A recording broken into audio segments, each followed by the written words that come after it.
अस्सलाम वालेकुम। मैं उम्मीद करता हूँ आप खैरियत से होंगे। जैसा कि आपको पता है कि हमने वीडियो सीरीज़ का आगाज़ किया हुआ है जिसके अंदर हम लोग इंटरनेशनल एयर लॉज़ को डिस्कस कर रहे हैं। पिछली वीडियो के अंदर हमने डिस्कस किया था ICAO यानी इंटरनेशनल सिविल एविएशन ऑर्गेनाइजेशन को। आप यकीनन ASF असिस्टेंट डायरेक्टर या इंस्पेक्टर की तैयारी कर रहे होंगे।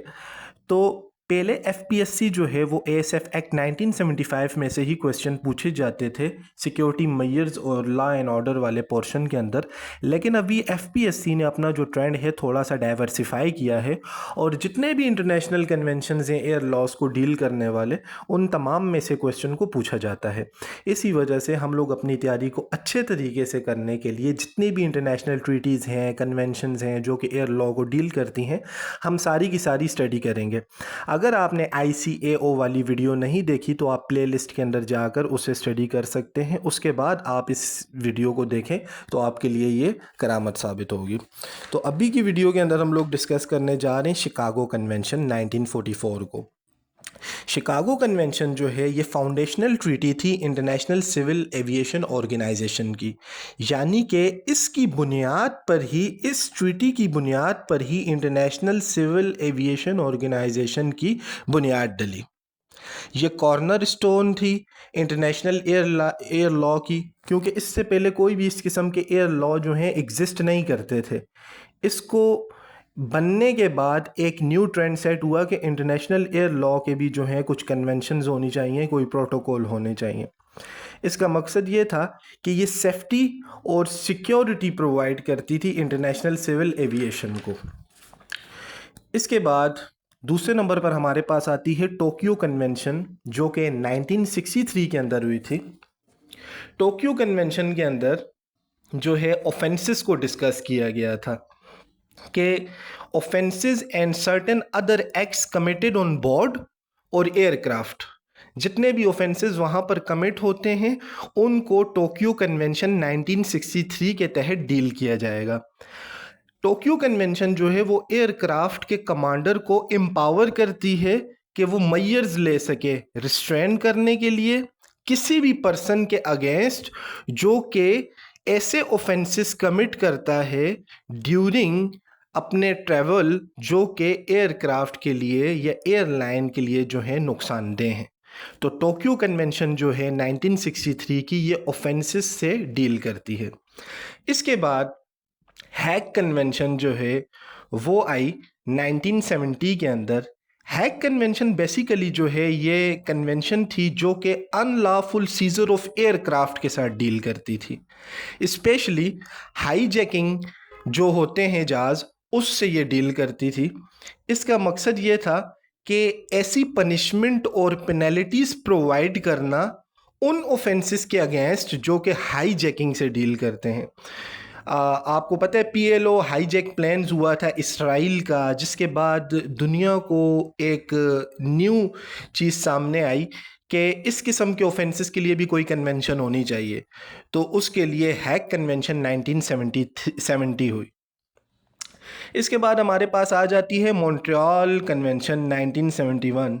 मॉन्ट्रियल कन्वेंशन जो है ये act of violence against a person on board in flight उससे डील करती है। डिस्ट्रॉइंग और डैमेजिंग ऑन एयरक्राफ्ट जो भी इस किस्म की एक्टिविटीज़ करेगा उससे डील करती है। डिस्ट्रॉइंग और डैमेजिंग एयर नेविगेशन फैसिलिटीज़, अगर फैसिलिटीज़ एयर नेविगेशन फैसिलिटीज़ को भी कोई डिस्ट्रॉय करने की या डैमेज करने की कोशिश करेगा तो उस पर भी मॉन्ट्रियल कन्वेंशन की प्रोविजंस लागू होंगी। मॉन्ट्रियल प्रोटोकॉल भी हैं 1988 इसके बाद है, जो कि जो हैं प्रोटोकॉल्स प्रोवाइड करते हैं suspension of unlawful act of violence eight airport, यानी कि एयरपोर्ट पर भी अगर कोई अनलॉफुल एक्ट करता है वायलेंस के तो ये उस पर ये वाले प्रोटोकॉल जो हैं वो लागू होंगे। इसके बाद आपको पता है 9/11 का इंसिडेंट हुआ जिसके अंदर सिविल एयरक्राफ्ट को यूज़ किया गया एयर वेपन के तौर पर। उसके बाद एक न्यू आइडिया आया कि ये जो सिविल एयरक्राफ्ट हैं इसको एज अ वेपन नहीं यूज़ होना चाहिए, क्योंकि ये सिविल एविएशन सिस्टम है जो कि सिविल लोगों के लिए यूज़ होता है ना कि एज अ वेपन। तो इस वजह से बीजिंग कन्वेंशन 2010 हुई।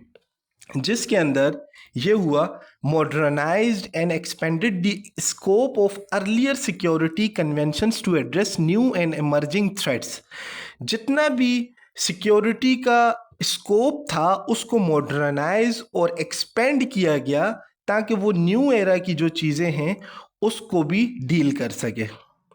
Using civil aircraft as a weapon, मना किया गया कि सिविल एयरक्राफ्ट को एज अ वेपन नहीं यूज़ करना। अनलॉफुल ट्रांसपोर्ट ऑफ BCN, मतलब कि अनलॉफुल ट्रांसपोर्ट जो हो रही है एयरक्राफ्ट के थ्रू, यानी कि बायोलॉजिकल, केमिकल और न्यूक्लियर वेपन है, उसे भी प्रोहिबिट किया गया। या फिर cyber attacks on air navigation system जो हो रहे हैं उसे भी रोका गया। इसके बाद 2010 के अंदर ही बीजिंग कन्वेंशंस के कुछ प्रोटोकॉल भी सामने आए। बीजिंग प्रोटोकॉल्स जो हैं वो बेसिकली जो हैक कन्वेंशन है ना, जो 1970 में हुई थी, आपको मैं रिवाइज करता चलूँ, जिसके अंदर ये बताया गया था कि हाईजैकिंग को किस तरीके से पनिश किया जाएगा, कौन कौन सी पेनल्टीज़ उन लोगों पर लगेंगी। तो ये उसकी बेसिकली अपग्रेडेशन के अंदर ब्रिजिंग प्रोटोकॉल 2010 सामने आए, जिसके अंदर न्यू किस्म के थ्रेट्स एड्रेस किए गए। और ये जो कन्वेंशन थी बेसिकली अपग्रेडेशन थी अनलॉफुल सीजर या फिर हाईजैकिंग ऑफ एयरक्राफ्ट। इसके अंदर मज़ीद पनिशमेंट, मज़ीद पेनल्टीज़ जो हैं डिस्कस की गई अबाउट हाईजैकिंग और जो भी अनलॉफुल सस्पेंशन करेगा या फिर सीजर करेगा एयरक्राफ्ट की। तो मैं उम्मीद करता हूँ आपको ये वीडियो पसंद आई होगी और ये आपकी प्रिपरेशन के अंदर करामत साबित होगी। अस्सलाम वालेकुम।